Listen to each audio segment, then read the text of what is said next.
Alright everybody, after receiving an onslaught of comments about me not making my own models for the golden weapons and using those for my stupid Ninjago intro remake that I did several months ago in like 4 hours one afternoon because I wanted to do some animation,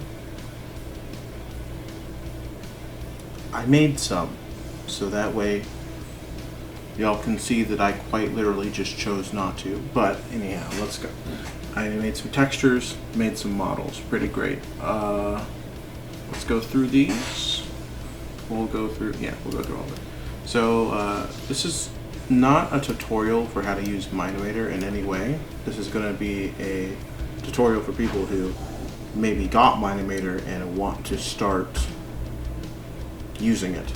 So, for all intents and purposes, I'm just going to try to show you as much as I can tutorially wise, but then after that, you know, you got to learn everything yourself. So, you want to import my models. You're going to go to the top left, hit File, and go to Import Asset. You can also hit Control-I. You can also just drag and drop the files directly in. So, in these folders are going to be where they are. You can use this if you want to edit anything about these textures. Also these. Because they aren't really perfect, but they get the job done, I would like to say.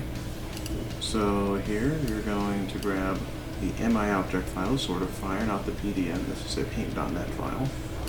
And you're going to just drag it in here. And boom, it's there. So you're going to see this rig, and it's, you know, that's, I mean, you saw the video already, so I already set up a rotation point for the handle for you, because I'm assuming that's where it'll be usually for anyone using it, but, you know, if you want to make it over here because maybe it's like stuck in something, or here because it's spinning for whatever reason, you should know how to do that. But yes, if you're going to change the rotation point, however, you see there's clones, you're going to want to go to your filter, make sure hide ghost timelines is deselected, select everything, and then change your rotation point. Don't do it one at a time. I made this rig outside of Model Bench because I just didn't feel like getting into Model Bench. Confession. I work in Mine-Imator a lot easier than I do Model Bench, so I figured I should just do it here. So when you hit render, you're going to notice it has that little red tint on it. I don't know why I let it be like that, to be honest. It was supposed to be like to make it look like whenever you saw it, like slightly, when there's a light behind it, it would have a little bit of a little bit of a red outline, but it didn't really work. So just, you can just get rid of it, or you can change the color to be tinted gold, and that works also. Because you see this little edge thing here, I wanted this to be red, but like, you know, it didn't work out. You can see, boom, we got a sword done. I think it looks pretty good. You animate it like you would any other sword.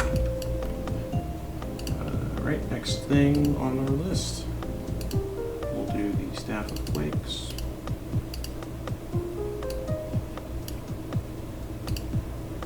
This one is set up also for a handheld rotation point.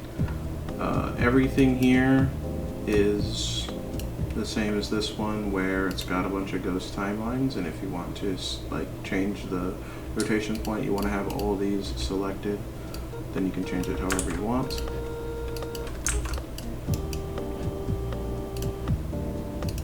The first three are all pretty normal. Shurikens of ice are even more basic. Change this to tinted gold. And yeah, these are set up for a middle rotation point because obviously If you want 2 of them, you can hit Control D, duplicate really fast. Now there's 2. There's nothing much you need to really do there. Alright, and now you're going to get onto the cool part, which is the Nunchucks of Lightning. And if you put these in, you're going to see it looks like this, which might look a little bit weird. I promise it's actually like good. I swear.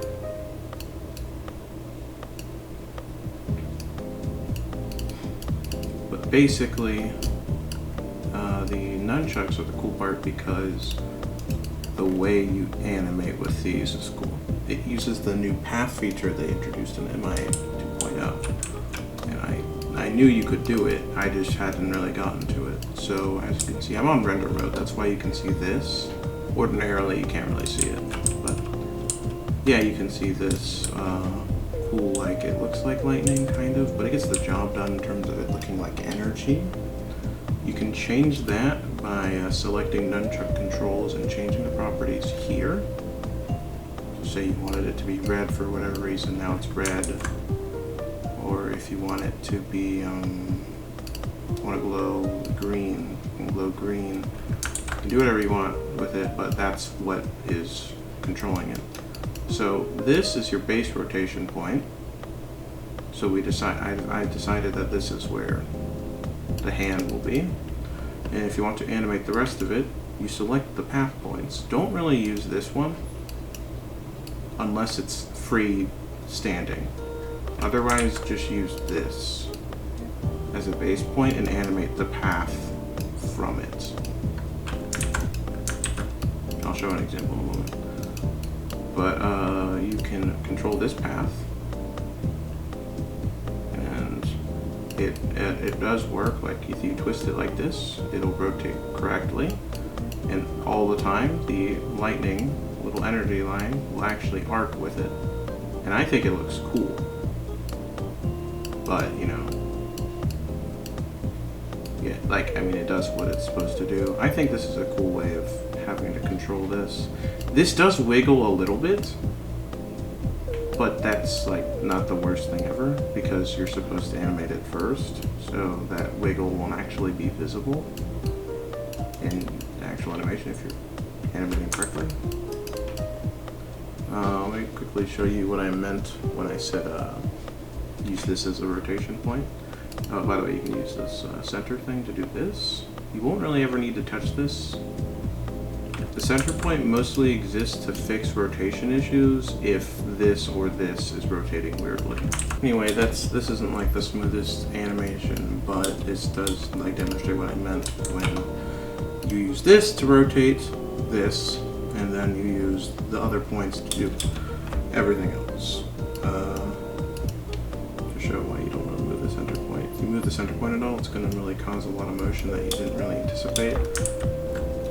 So you really don't really need to move this or this really ever. But yeah, and I thought that was cool because you know, the nunchucks just float out in empty space and they're just parented to the path. Oh, I thought it was cool. But anyhow, that is how you will use my golden weapons of Spinjitzu rig. If anyone ever uses this, first, let me know. Like, leave a comment on one of my videos because I'd love to hear about it. But then 2, credit. It's not hard. Really easy. I'm out of here.